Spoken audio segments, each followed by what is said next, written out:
Welcome to Andy Staples On3. We're live on these internets just in time for halftime of the Bills-Chiefs game. So if you can tear yourself away from Taylor Swift and Travis Kelce and Josh Allen and the meme we're going to see over and over again if the Bills win this game of Taylor looking back at Josh as he walks past and Travis is like, huh? You know what meme we're talking about. But we got big college football news because apparently we're not going to have an offseason where there is not a day or set of days without big college football news. And the transfer portal does not take weekends off. So since the last time we've had a show, much has happened in the transfer portal. We'll be talking to Pete Nakos of On3 about that very shortly. But short answer to that one, Ohio State is getting very, very serious about winning in the transfer portal, about building an even better roster than they usually build through their very good recruiting. And also, since the last time we had a show, Ohio State has hired an offensive coordinator, Bill O'Brien, back to college football. And his arrival actually coincides with some of the news from today. So Julian Sayin, the Alabama signee who had enrolled at Alabama, but then entered the portal after Nick Saban retired, after Kalen DeBoer was hired, also after a former Washington quarterback named Austin Mack committed to Alabama following Kalen DeBoer there. Well, Julian Sayin has committed to Ohio State. He did that on Sunday. Point out that for the most of the time that Julian Sayin was being recruited by Alabama, Bill O'Brien was Alabama's offensive coordinator. So there is a relationship there, and it's interesting because O'Brien was with the Patriots this past year, but I think probably Julian Sayin, when he committed, thought he might wind up playing for Bill O'Brien, and now he's going to probably play with Bill O'Brien.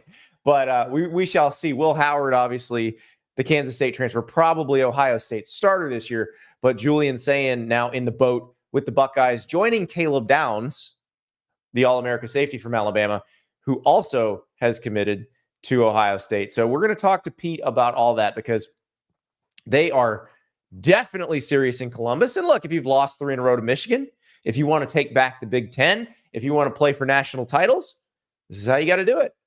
This is how you got to do it. In fact, Ohio State's action in the portal lately, and then, I'll point out, Caleb Downs, his announcement, the collective announced it first. They'd signed Caleb Downs.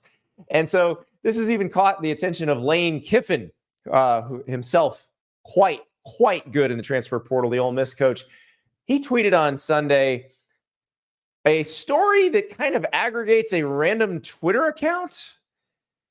You click on the link, you realize this is coming from a random Twitter account, but it says Ohio State Buckeyes spent $13 million and counting in NIL money in an attempt to field an elite roster. That is actually the amount that Ryan Day said 2 years ago is how much it would cost to compete. If you think about it logically, it's actually probably still a little light. It's basically one franchise tag safety in the NFL. I don't even think it'll get you that anymore. Or if we wanted to put it in other terms, it will get you one Lane Kiffin and both his coordinators.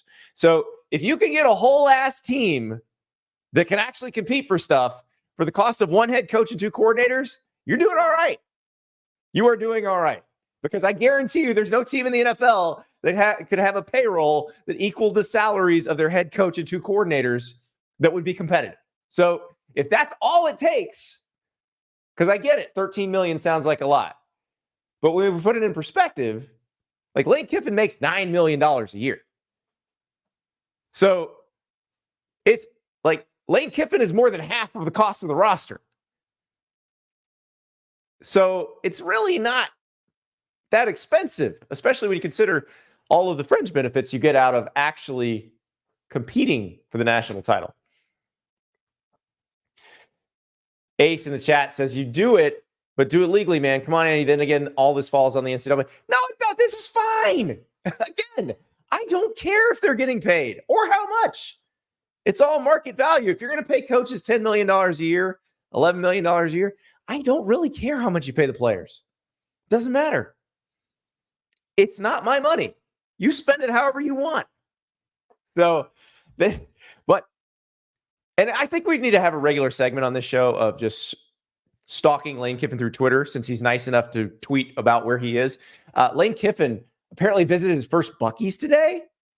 If you've been listening to the show for a while and watching the show for a while, you know how I feel about Buckeyes. Just one of the greatest places in America, one of the greatest chains in America. Beaver, I can't remember his name. His nickname is Beaver, but he's the guy in Texas who invented Buckeyes, who's like, I know, we'll have a gas station the size of a Walmart. That would be awesome. Yes. Love you, Beaver. And so Lane Kiffin got to experience a Buckeyes for the first time today. He said it was life-changing.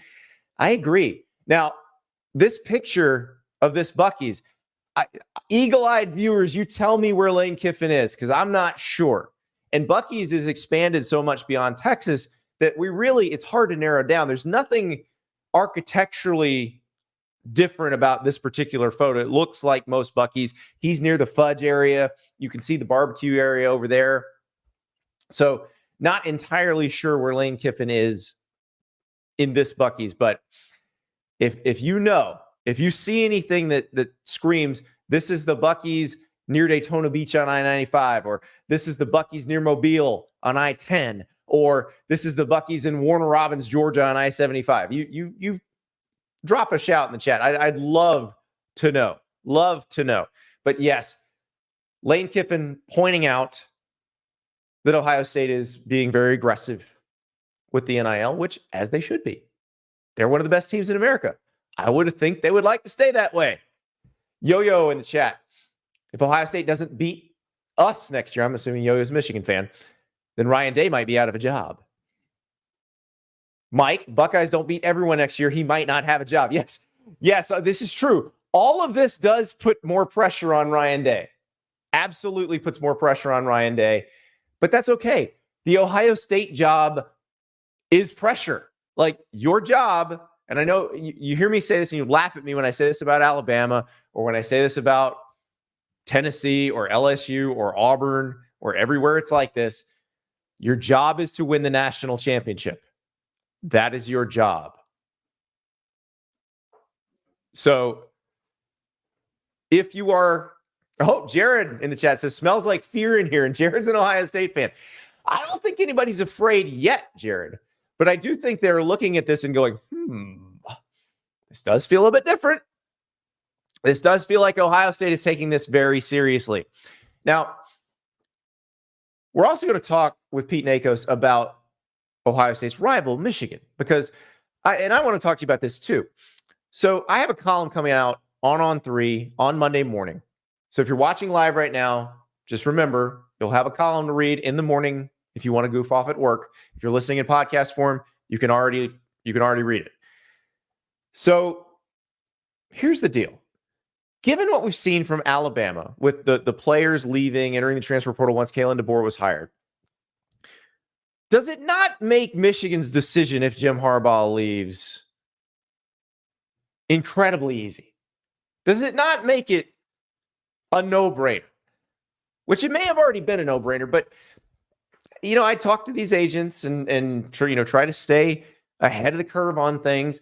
And I've talked to a few that say that they think if Harbaugh were to go to the NFL, that Michigan might actually have a coaching search. Now, if that happens, it would surprise me, because I feel like Sharon Moore is the slam dunk choice, and he's right there on the staff. But this could be agents trying to wish this into existence, or it could be something that they might actually consider.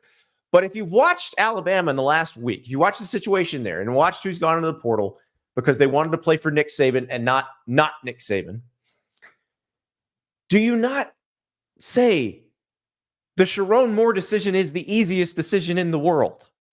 Because that allows you to keep things as continuous as possible. It allows you to keep the players as comfortable as possible. Because, again, if Harbaugh decides to go to the NFL, it's very similar to Saban, where it is an all-time great coach choosing to leave of his own accord, but it still opens the transfer portal for 30 days. The difference here is Alabama didn't have somebody on the staff who felt like the obvious successor. Sharon Moore does feel like the obvious successor, and we've seen him do the job. So I just think it makes this decision so easy for the Michigan brass, especially if you can keep Ben Herbert, the strength coach. I think that matters a lot. Now, he might, like Harbaugh, might want to take him with, But again, NFL teams don't value strength coaches the way college teams do. So I don't know if that would necessarily happen. But if you could keep all those guys together, or most of those guys together, I don't know if they could keep Jesse Mentor, the defensive coordinator. He might want to go be an NFL defensive coordinator. But if you can keep most of the infrastructure together, most of the coaching staff together, I do think it might keep them from getting picked apart in the portal. I do think it would keep those guys from all entering the portal. Maybe I'm wrong. Maybe I'm wrong, because it is very difficult to determine what's going to happen with this is also new. Because from an economic standpoint, yes, it makes the most sense in the world if you're a really good player to go into the portal and at least see, or at least threaten to go in the portal and see if you can get a better deal where you are. Jacob in the chat says that roster would be torn to shreds. I don't know if it would. If Sharon Moore gets elevated to head coach, I don't know if it would. It'll be a great question. I don't know if it's going to happen. We may not have to answer that question because Jim Harbaugh may come back to Michigan, but we're going to find out eventually what the answer to that is. Jim Harbaugh was at an NFL game this weekend, but it was the Ravens game. He was supporting his brother John as the Ravens moved on to the AFC Championship by beating the Texans. So it is a great question to ask, but I just think after seeing this, your best shot, especially because you already have a guy who looks like he's the best choice anyway, that you don't need to do all this. And look, I know when Urban Meyer handed off to Ryan Day, Gene Smith did look around, vet other candidates, but felt comfortable with Ryan Day being the guy. I guess we'll find out if that was a good move or not this season with this mega roster that Ohio State's assembling. Kyle in the chat trying to be funny. Andy, aren't you a basketball guy? Hey, we are going to do some basketball here. And in fact, let's talk about some basketball right now.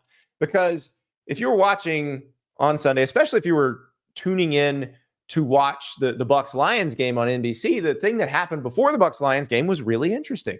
It was an Iowa-Ohio State women's basketball game from Columbus. And very close game, tight, wire to wire. Ohio State ends up winning in overtime. After the game, court storming. Caitlin Clark, who scored 45 points in the game, is trying to run off the court. She slams into a fan who's trying to run onto the court, holding up the cell phone, trying to film themselves running onto the court. And so this is why you have like the SEC constantly saying we have to stiffen the penalties for court and field storms because we can't have something happen. Now, fortunately, Caitlin Clark was okay, but you guys got to be careful when you're storming courts or storming fields, or they're going to do something about it, or they're going to ban it. Because I'm not the fun police. Like, I would like you to be able to do this. I think it's awesome. The visual's cool. I've been on the field a bunch of times when the field's been stormed. Most people are just trying to have a good time. But I will tell you that the best thing to do if you are doing that is stay away from any players, whether they're your team's players or the other team's players, but especially the other team's players, and pay attention. Like, you don't need to be filming this on your phone as you're running out onto the court or onto the field, because you can remember it. Just remember it. I know that's hard for that generation to understand, but there are times when you can just remember the thing and you don't have to have a video of it on your phone. And you can tell the story, and the story will be great. Because, like, this person was really lucky that they didn't injure Caitlin Clark. Like, the reason, like, because Caitlin Clark was helping out Ohio State today. The reason the arena was packed at Ohio State was because Caitlin Clark was there. She's selling out every arena in the Big Ten. Like, she's making money for every school in the Big Ten. It's bad for business if you injure Caitlin Clark.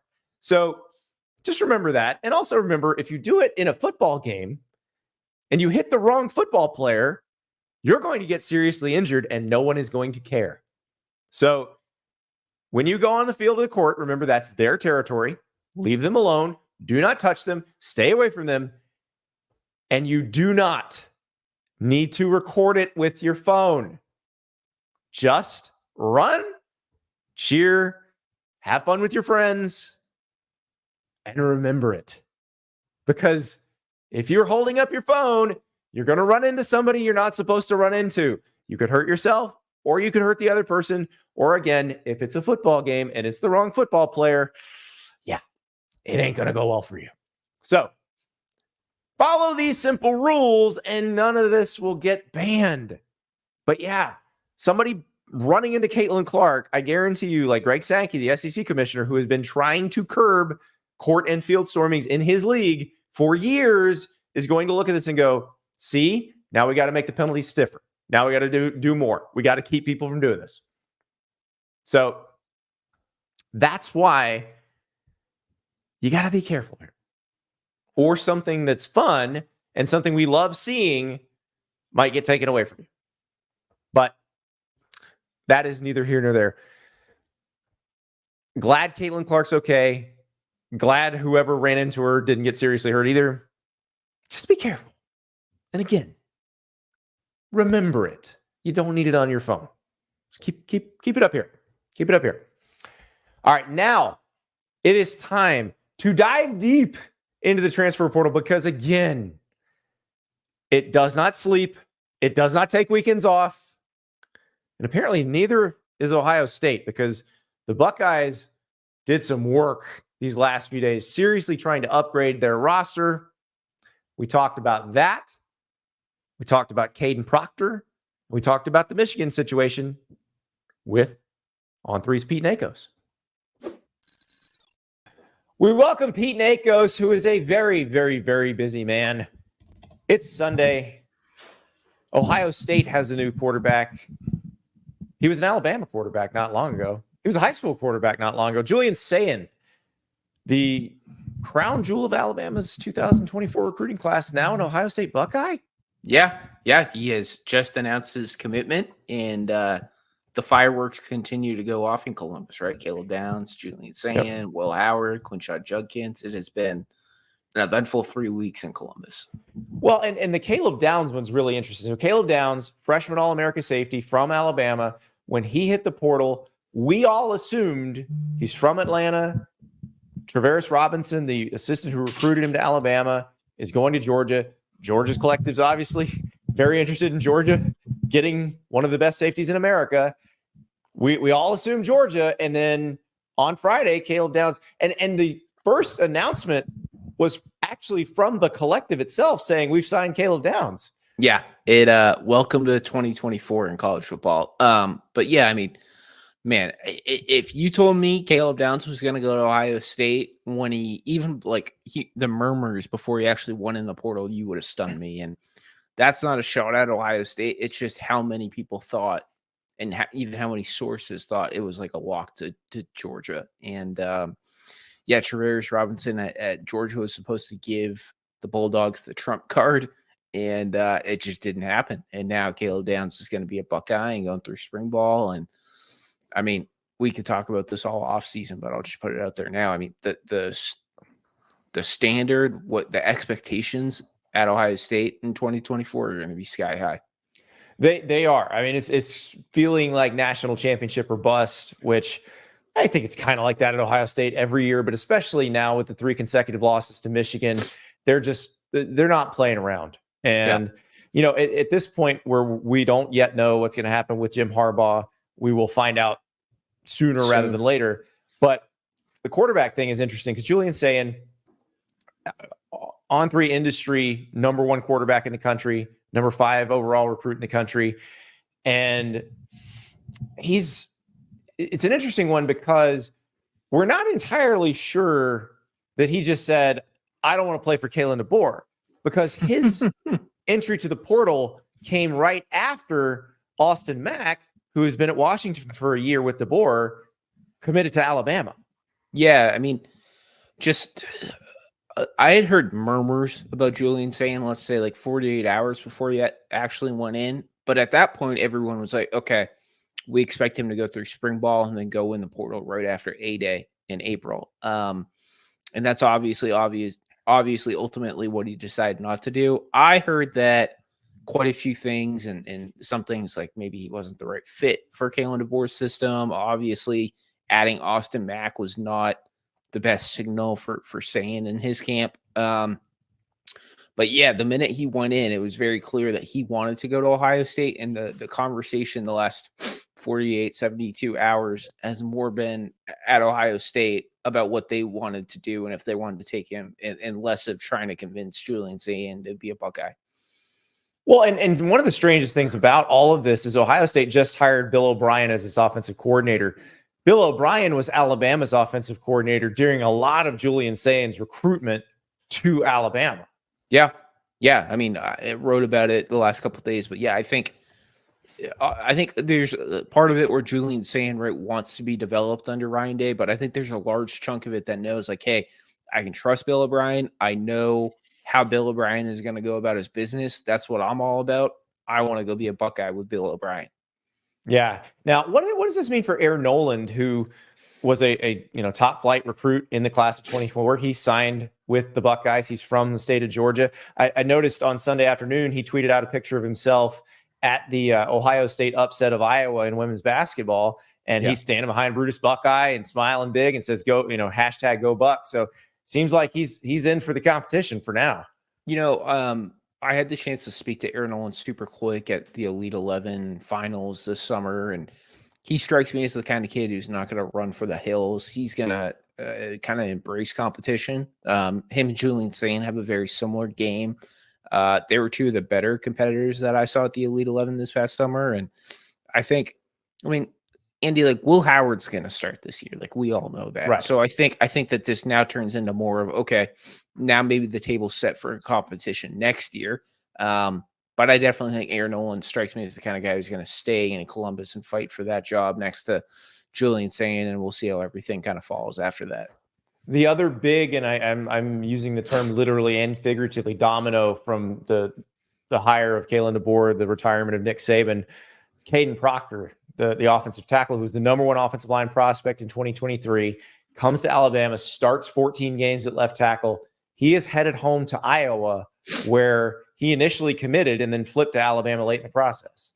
Yeah, that was one where people, A, weren't surprised he went in, and B, everybody expected him to go to Iowa. Like, there was like some people at Florida State who were like, ooh, that could be interesting. Ohio State, like a few others. But I mean, at the end of the day, everybody knew he was going to go to Iowa. Obviously, there's the funny video going around now where people think Iowa tampered. We don't have to get into that. Basically, they said, keep your head up when he was having some bad times in the middle of the year. Yeah, we don't have to fully dive into that. But what I'm trying to say is, yeah, it was always going to be the Hawkeyes here.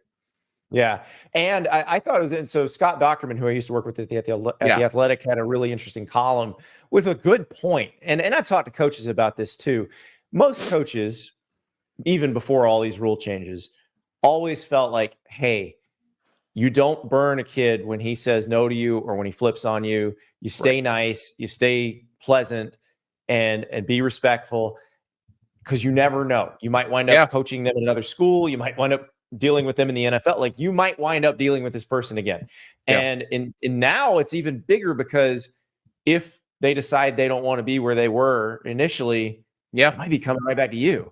I mean, obviously Caden Proctor, but obviously Caleb Downs too. Both young, talented freshmen who both schools kept tabs on them. And I think it goes a little bit deeper too with Caden Proctor. Obviously, like, he's from Iowa, and that flip to Alabama. I mean, it happened at the like final hour. It was not something that happened like 3 months before National Signing Day. And you heard the homesickness rumors too, right, throughout spring practice, throughout the summer. So it makes sense. Yeah, no, 100%. And I think the other thing too is, right, like Oregon was in a lot of big schools wanted Caden Proctor, and he decided to stick with Iowa until it was Alabama. Yeah. And also, you don't go to Iowa because you want to play in a great offense, because you're not going to. Like, I think we figured that out over the last few years. Now they've produced some good offensive linemen, but right now that they're not running a very dynamic offense. So, but this will be just a case study what has happened, the domino effect, because you've got an Arizona quarterback following Jed Fish to Washington now. You had, we mentioned Austin Mack, a Washington quarterback following Kalen DeBoer to Alabama. How much of this following are we going to see down the line? Yeah, I mean, I think it's going to continue to cascade, and obviously we have to see about Michigan, and that's completely separate. But like Buffalo just found its new head coach today because their head coach went to be an assistant at Alabama. And I guess the other thing that I think about too is like you think about Lincoln Riley and Ryan Day, and like Bob Stoops and Urban Meyer wanted to hand it off, and I guess maybe it's the youngin in me where I was kind of like, oh yeah, I guess that's a smart idea. But now covering it all, I'm like, wow, that was genius. Like, I would never want to be an athletic director and know that my 72 or whatever year old head coach is going to retire, and he built this program, and like seeing what's going to happen now. Well, I'll bring this up because I have a column running on Monday at On3 about this very situation. Is if you were Ward Manuel and the people making decisions at Michigan, I feel like this makes your decision for you. Like you have, if Jim Harbaugh takes an NFL job, right, you kind of have to promote Sharon Moore. Maybe I'm wrong on this, but I feel like that gives you your best chance of keeping that roster together.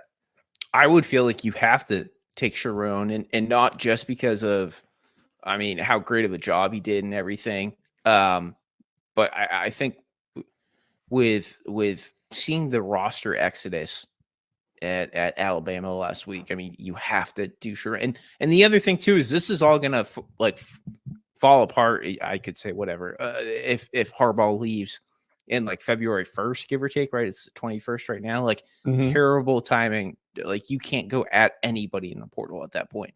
And then you're gonna have to build an entire roster in April, which is right. Wow. Which is another piece of this also is like with Alabama, they are going to be serious buyers in the portal market post spring. Yep. And so be terrified if you've got some good players who are still on your roster and you're a non-SEC team. Because if the SEC doesn't change their rule, the only shopping Alabama can do is outside the SEC. The only, Washington can shop anywhere, and they need to, but Alabama can only shop outside the SEC.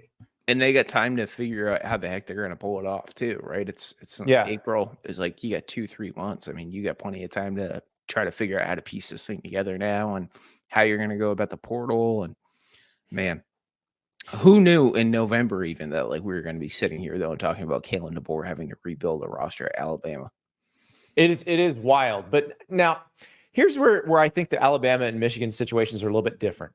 There wasn't anybody on Alabama's staff that you said, okay, that's the logical successor to Nick Saban, where you'd say, okay, easy to hand it over, continuity's protected. Like with Urban Meyer handing off to Ryan Day, they actually had the trial period where Ryan Day was the acting head coach for 3 games.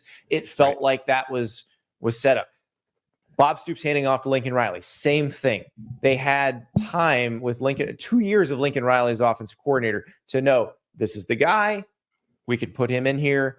And the Stoops one was right before the season too, which also that one was in June. Well, different. And I think, so, but in this case, Michigan has a guy who has actually done the job. Yeah. And you'd think would be respected enough by the players to keep it together. And I still think whether they can keep Ben Herbert, the strength coach, has a lot to do with how the roster stays together if it happens. But you're right. And the other part of it is, like, from an economic standpoint, if you're those players, there's going to be a period where you're the only people who could go in the portal. Like once the Bama and Washington and Arizona windows close, that makes you more valuable. Oh my gosh, it makes you so much more valuable. If you're the only quarterback in the transfer portal for a minute and you think about like everywhere that still is shopping for a quarterback, I mean, who cares what your stats are or what your star ranking is? You're definitely going to at least go on a visit, if not probably get an offer. So it's if anyone thinks the offseason is like even close to done now that like some Alabama pieces fell, like you haven't seen anything until Jim Harbaugh retires. I'm not retires. Jeez, I'm losing my mind. No. Hey, listen, if he leaves for the NFL, we don't cover the NFL. So to us, he's gone. But and we don't know what's going to happen. I'm gonna put the disclaimer out there for the Michigan fans. We do not know if he's leaving for the NFL. We do know he's interviewed for a couple jobs. So, but I think if you're Ward Manuel, if you're the people in charge of it, you just have to be ready for this. Like you have to know. And I do wonder, Pete, if they were even considering going outside, which I don't know if they were or not. But does the last week and a half just tell you, don't do that? Right. I would think it has to, right? Like, even if you thought it wasn't going to be bad, and then Wednesday, Thursday, Friday happen, you have Caleb Downs and King Proctor and then Julian Sayin all go in. Like, if I'm sitting at Michigan right now, I'm like, okay, like, I know Donovan Edwards is coming back. Like, that is someone that we definitely cannot lose in 2024. Well, Kenneth Grant, and I'm not suggesting he would go into the portal, but if I'm a team that wants to tamper, that's who I'm tampering with, like more than anyone. And but also, Will Johnson, I would tamper with him. With both Moores on their defense, on their starting defense, I would tamper with both of them.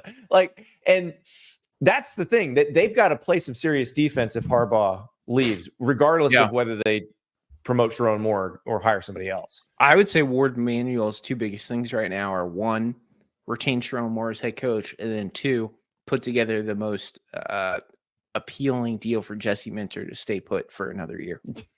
Yeah, and that's the one I'd be worried about, because if Harbaugh goes to the NFL, Jesse Minter's probably his DC. And that's but again, I keep saying this, and I don't know if this is true or not, but I feel like if Harbaugh goes to the NFL on great terms with Michigan, that not only does the John Harbaugh defensive coordinator internships program stay open, a Jim Harbaugh defensive coordinator internship program opens as well. So they would just be funneling their hottest young prospects into the Michigan defensive coaching staff. Yeah. Maybe you could even get an offensive pipeline going too. Yeah, exactly. Yeah. You can turn this into something that can help you for years and years, or you can say, we're going to hire outside and just blow it all up now. It's crazy. But I will, going back to Alabama, I keep thinking about this, Pete, and I'm curious to get your thoughts on it. This looks terrible right now. I feel like in a year when Kalen DeBoer and his staff have been there, have had a full cycle to recruit, that we're going to look back on this and be like, maybe it wasn't that, because it's not all of Alabama's players. Like, a lot of Alabama's returning starters are still there. They still have more 4- and 5-star talent on their roster than almost anybody else. Like, it's not the disaster we're painting it as because we're prisoners of the moment. I'm not going to disagree with you. I think that's a great point. I think, though, next December and January is going to be very telling of how people feel about Kalen DeBoer. He's going to have time to go in the portal and rebuild. You're right that not everyone is left. He'll also have a full recruiting cycle. I mean, I just think next, early off season, like December, January, I think we'll either be praising Kalen DeBoer because Alabama will be in the 12-team playoff or very close to it, or there's going to be a lot of naysayers out there who are questioning National Signing Day, losing a lot of talent. I mean, the next 8 months or so are going to be very telling of how this is all going to go, in my opinion. Yeah, and how they play is going to determine a lot of it too. If they're kicking everybody's butt, then I think everybody just gets on the train and it's good. But it is going to be a fascinating next few months. And as you pointed out, this offseason ain't over yet. Like, there may be a brief lull. Like, if Harbaugh comes back, there's probably a lull. Probably. Through spring practice. But then once that spring window opens, it's Katie bar the door again. Yeah. I mean, those 2 weeks in April, I've talked about it on Twitter. You and I maybe even talked about it, but I am expecting full-blown chaos in April. You have time for your boosters and donors to funnel some more money to the collectives. You have time for scouting departments to evaluate tape and try to figure out who might go in and maybe who's even worth tampering with. And you have time to figure out what the positional needs are. Do we need a quarterback? Do we need a lineman? I mean, April is the time to really nitpick and take your roster from good to we're going to compete for a Big Ten title or an SEC title. Well, and Michigan's a prime example of that. Is it Ladarius Henderson was a post-spring pickup last year. That was a very key pickup. They're starting left tackle. So yeah, this is not slowing down anytime soon. Who you got your eye on in the portal right now? There's some guys that it seems like have popped up in the last few days that a lot of people are interested in. There's a lot of old linemen from Washington still kind of on the board. And does Alabama line them? I'm not so sure. That'll be interesting to watch. Obviously, Noah Fifita and LC staying at Arizona. That's a really big one. And then Jonah Coleman, the Arizona running back. I mean, some people pegged him immediately going to Washington. He's in the portal right now, but he strikes me as someone who might have second thoughts about leaving Tucson. Yeah, Nate Kalepo, starting left guard from Washington, visited Miami last week. Arzak Berry at OM Spirit reporting that he's looking at Ole Miss now. That's going to be because those guys don't grow on trees, and it's not always a Caden Proctor story where it's just going home. So this one will be interesting because that's a major value that can be picked up in the portal that you normally can't. So the one other thing I'll mention too is like this weekend was eerily quiet, like not a lot. Like so, I'm like waiting one of these schools to just like unload like 5 people going in the portal. Never stops. Never stops. Pete Nakos, thank you so much. You bet. Thanks so much, Andy. That is Pete Nakos, and he's gonna be busy this week. Kyle in the chat asks, is there a weird chance that Jesse Minter is named the head coach over Sharon Moore if Jim Harbaugh leaves? I don't think so. I think Minter more likely defensive coordinator with Harbaugh wherever he goes, or maybe he stays at Michigan with a really nice deal, but Moore would be the guy to come up. And Kyle's been saying Michigan's not doing anything in the portal. No, Michigan hasn't got anybody in the portal this cycle yet, but as we've seen over the past 2 years, Michigan's been better than almost anyone at spot recruiting out of the portal to fill little gaps. Olu Oluwatimi on the 2022 team. Ladarius Henderson, as I mentioned, Drake Nugent as the center. Josiah Stewart, the edge rusher from Coastal Carolina. Very good portal recruiting. In fact, I would argue that so far, Michigan has been as good as anybody except maybe Florida State and Ole Miss in the portal. And Michigan just hasn't had to transform anything. They've needed to plug a few holes, and they've been really good at that. So I'm not worried about Michigan in the transfer portal unless they decide to blow it up if Jim Harbaugh leaves. Like then whatever happens. But if it is Harbaugh staying or if it's Moore getting promoted, that would be my guess. Speaking of Michigan and everybody else and Alabama, put up a little poll on Sunday, and I'm curious to see how you guys feel about this.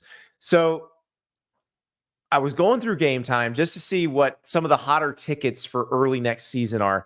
And so I put up a poll and said, which of these games, which Game Time has tickets for all of them, use code Staples for $20 off your first purchase. Which of these games? LSU USC in Vegas, week 1. Notre Dame at Texas A&M. Texas at Michigan. Georgia at Alabama. Which of those would you most want tickets to? And so that is it's a hell of a foursome. Michigan, Texas is winning the Twitter poll right now. But some games that people sent me that said, none of these. You left off the one I want to go to. Ohio State at Oregon is another great one. Michigan, Washington, the rematch from the national title game in Seattle is a good one. And another Alabama one, Alabama at Wisconsin. Those are going to be amazing. I cannot wait. It's January. We have a long time, but it is going to be an epic college football season in 2024. And again, we're going to be talking about how these rosters get constructed for quite some time. So we shall see. But look at these games. Just look at them. This is going to be incredible. LSU USC in Vegas could be fun. I don't know how good USC is going to be, though. That's one of the big questions of the offseason as D'Anton Lynn gets hired as the defensive coordinator. Will USC finally be serious about defense? I don't know. Notice I did not put any Florida games on there, though the last half of Florida's schedule if you showed it to someone in the 90s, they would have gone, oh my God, this is the coolest thing I've ever seen in my life. Florida's going to play all these teams? They're not thinking that way right now because Florida coming off 5-7, not in a great place. And now also getting investigated by the NCAA. Now, have been for a while.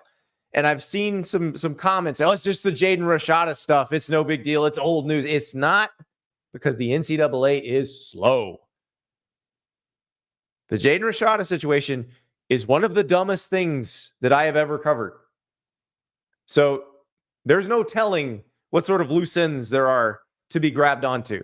But Nick Torre from Gators Online joined to help sort out what all of it means, the NCAA investigating Florida, what it means for Billy Napier, and also what might come next with Billy Napier and his coaching staff, because the AD kind of hinted that there might be some more stuff going on. Here's Nick. We are joined now by Nick Torre of Gators Online, part of the On3 network. Never a dull moment on the Gators beat, even when they're 5-7, even when they haven't changed coaches, and none of the major changes have happened. But we do find out this past week, and Nick, you and I knew a little bit about this before, but that they are under NCAA investigation. You got a copy of the letter of inquiry that came last June. What does this mean? Where are they at in terms of that investigation? Yeah, this all stems back to the Jaden Rashada $13.85 million offer that was real then not real and caused headlines a year ago this month. So I think the NCAA was going to always look into this, as well as some other high profile NIL deals, reported dealings.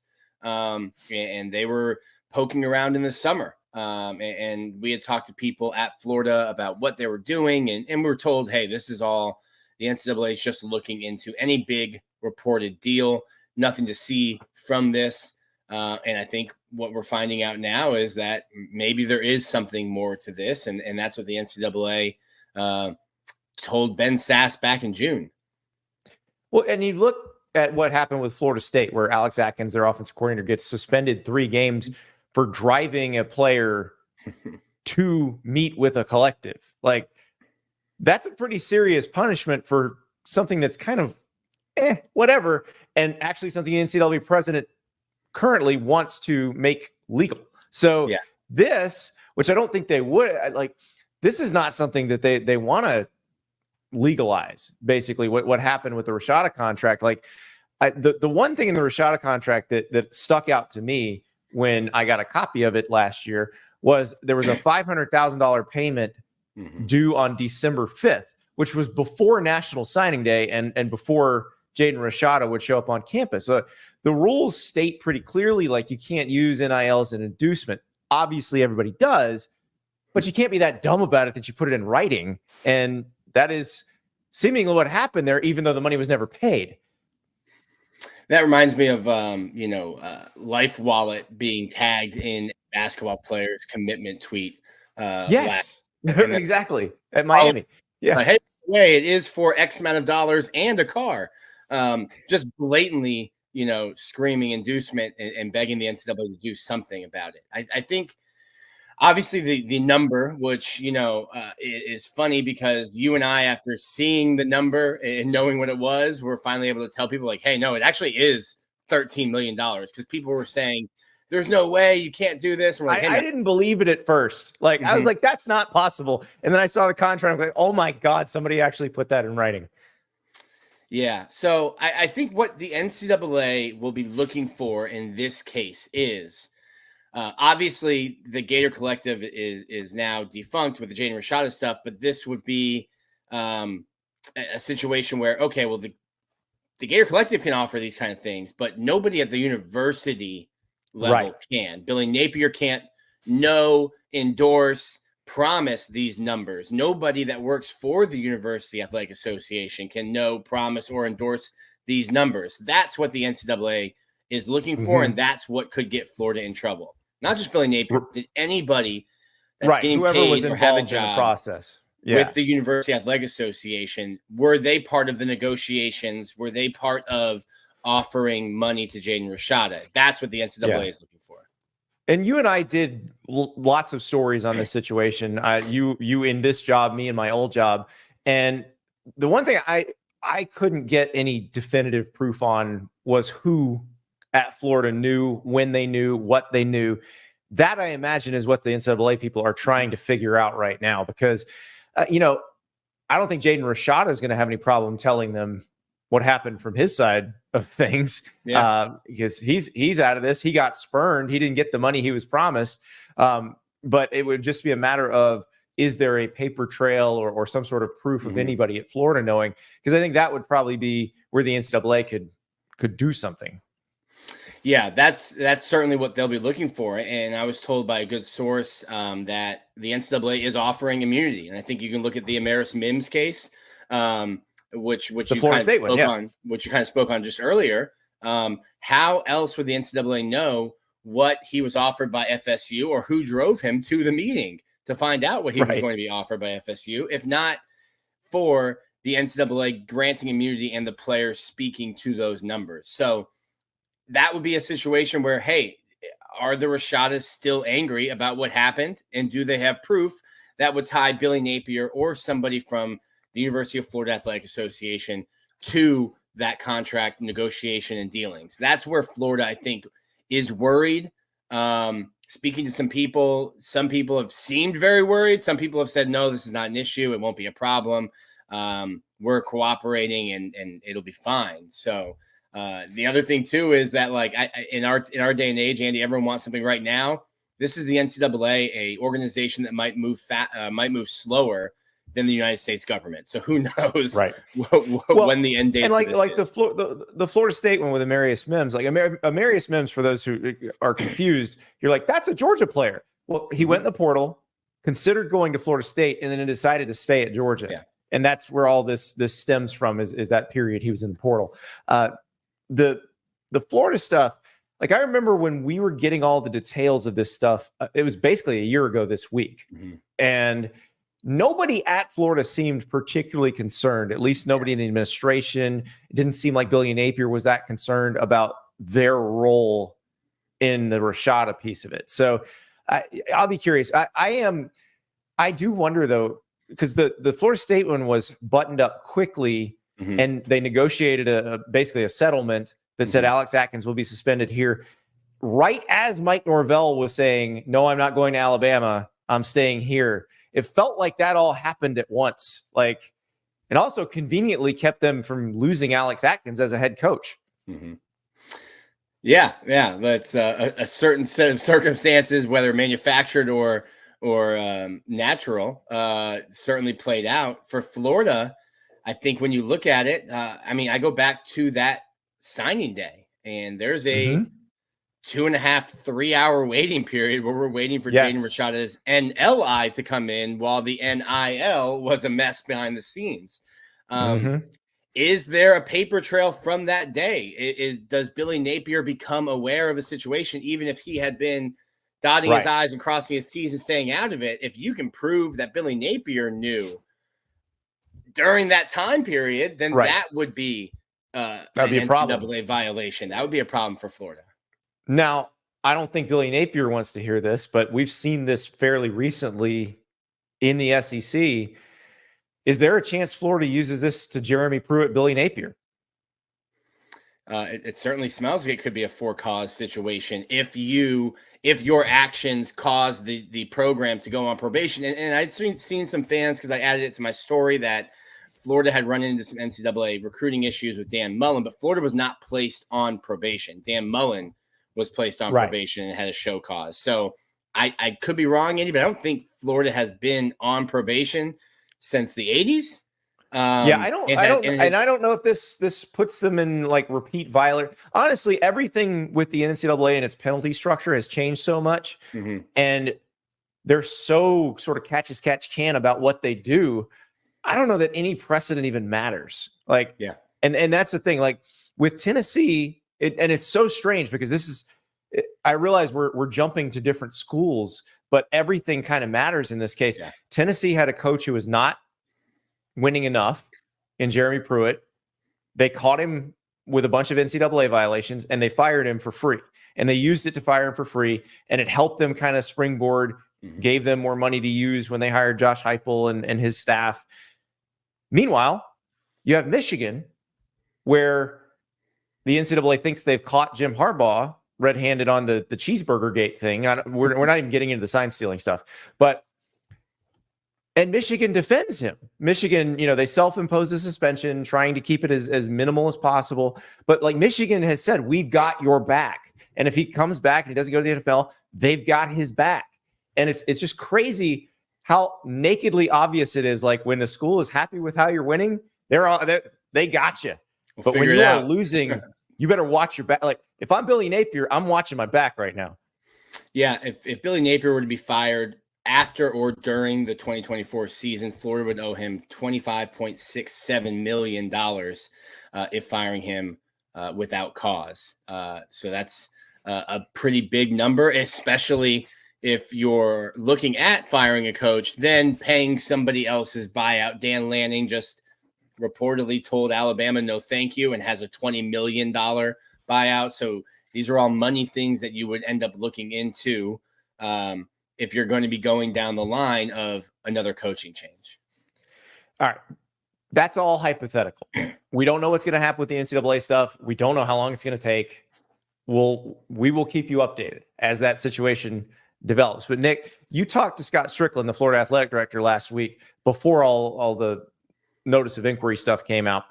And you were talking about like 24 hours later, Andy. I think we know what he would have said, though. The statement you got from company line, his associate athletic director, probably would have been about the same thing. So the question that I had and had all offseason, okay, what is Billy Napier going to do staff-wise? And we've seen a change in DB's coach, D-line coach, strength coach. Strength coach probably being the biggest one. But not as big of an overhaul as maybe kind of thought was going to happen. But I gathered reading your story with Scott Strickland that maybe he was hinting at more.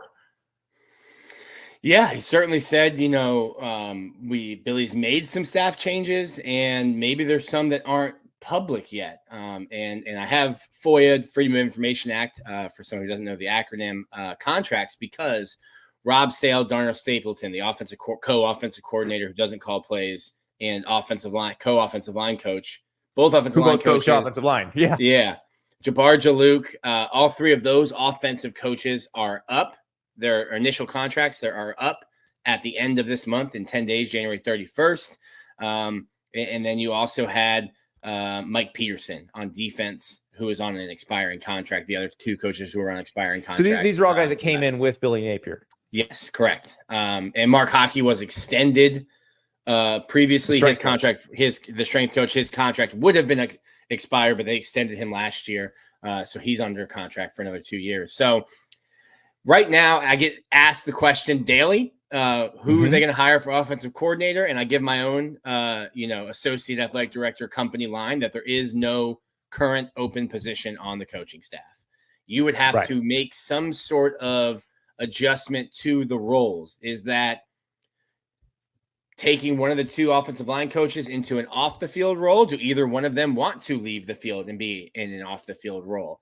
But you would have to create a space on your assistant coaching pool. You can only have 10 assistant coaches that are on the field. You would have to make a space. Would that be, and I don't know how you make it without only having one offensive line coach, which is something Billy Napier thinks is very important. Recruits say that it's important. The players say they love having two offensive line coaches.